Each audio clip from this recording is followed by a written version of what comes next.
yang cukup banyak. Ini beberapa ana masukan. Yang pertama, Assalamualaikum warahmatullahi wabarakatuh, Ustadz. Waalaikumsalam. Bagaimana kiat-kiat agar kita mendapatkan kesabaran seperti Masyiatatu binti Fir'aun? Afwan Ustadz, mungkin Ustadz terlebih dahulu menceritakan tentang Masyiatah oleh Ustadz. Nah, Tafadhol Ustadz. Barakallahu fikum. Ya, kalau bicara bagaimana sabar seperti sabarnya Masyiatah binti Fir'aun. Sabar seperti sabarnya Asia binti Muzahim, istrinya Fir'aun. Bagaimana sabar seperti sabarnya tukang sihir Fir'aun. Yang dimutilasi, yang dipotong kaki dan tangannya secara silang. Kemudian disalib di pohon-pohon. Bisa mereka sabar. Yakin. Yakin sama Allah.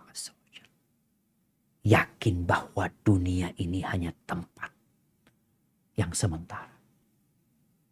Yakin seperti tadi yang Ana sebutkan. Seperti orang mimpi buruk kemudian bangun. Selesai.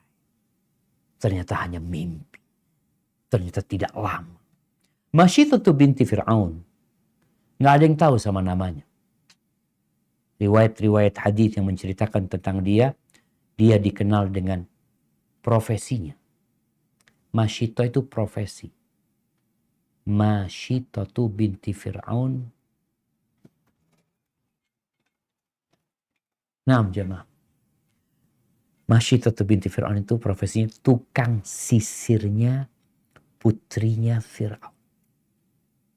Ya namanya anaknya raja ya. Disisir pelan-pelan. Punya pembantu khusus kerjanya nyisirin. Dia beriman dan dia menyembunyikan keimanan. Ketika dia sedang menyisir, jatuh sisirnya itu.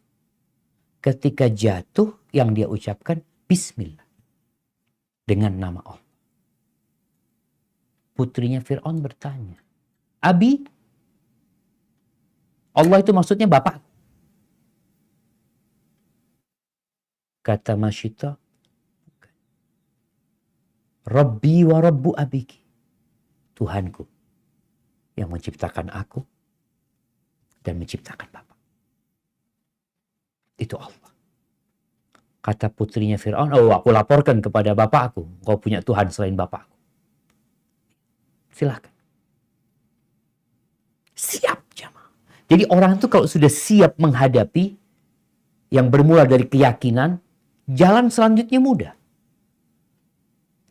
Tapi kalau dari awal takut ini itu, Masyiatah ketika ketahuan ya sudah mau gimana lagi, udah ketahuan. Ya harus terus terang sudah. Akhirnya dipanggil sama Fir'aun. Ditanya oleh Fir'aun, engkau punya Tuhan selain aku? Iya. Rabbi wa Rabbu. Tuhanku dan Tuhanmu adalah Allah.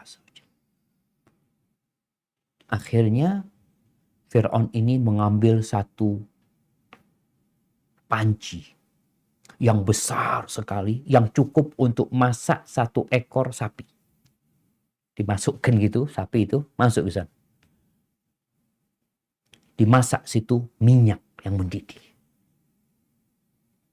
Kemudian Fir'aun mengatakan, engkau kalau tidak mau keluar dari agamamu, tidak mau mengakui aku sebagai Tuhanmu, maka anakmu satu persatu aku akan masak.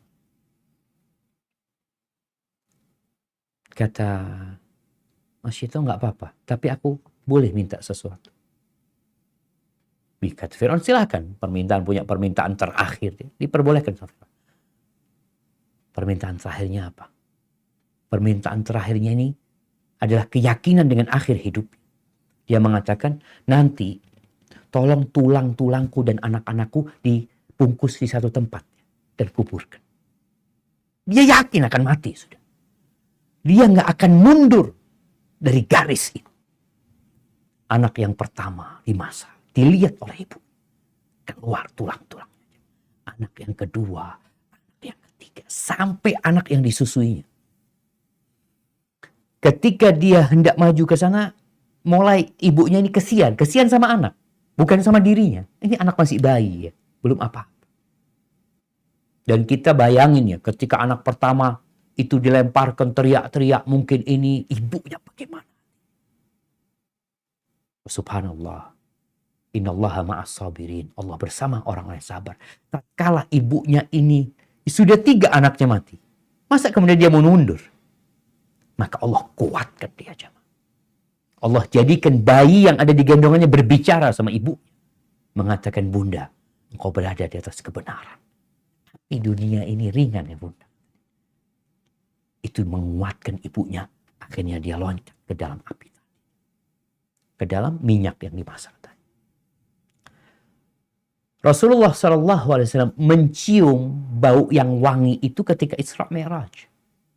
Lalu Jibril cerita, ini adalah baunya Masyithah binti Fir'aun bersama putra-putri.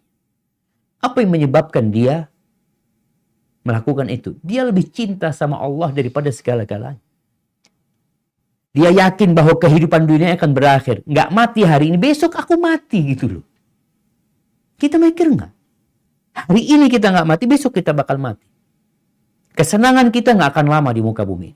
Dan kita tahu ada surga dan neraka. Dan kita tahu ada kenikmatan yang lebih nikmat daripada kehidupan di dunia ini. Nanti di akhirat, 1 hari sama dengan 1000 tahun. Apa gunanya hidup 1000 tahun di dunia? 1000 tahun di dunia, kalau ternyata di akhirat cuma 1 hari. Itu yang menyebabkan orang bersabar ya. Kemudian kita tatkala kita terkena musibah, langsung kita doa minta sama Allah. Allahumma afrigh alaina sabra. Kemudian tatkala kita lemah iman kita, mulai ada pikiran-pikiran buruk, Allah perintahkan kepada Nabi untuk sholat. Wasta'inu bis sabri was shalah. Minta tolonglah kalian dengan bersabar dan sholat. Banyak bertasbih. Itu yang menyebabkan orang akhirnya kuat kesabaran. Hadza wallahu a'lam.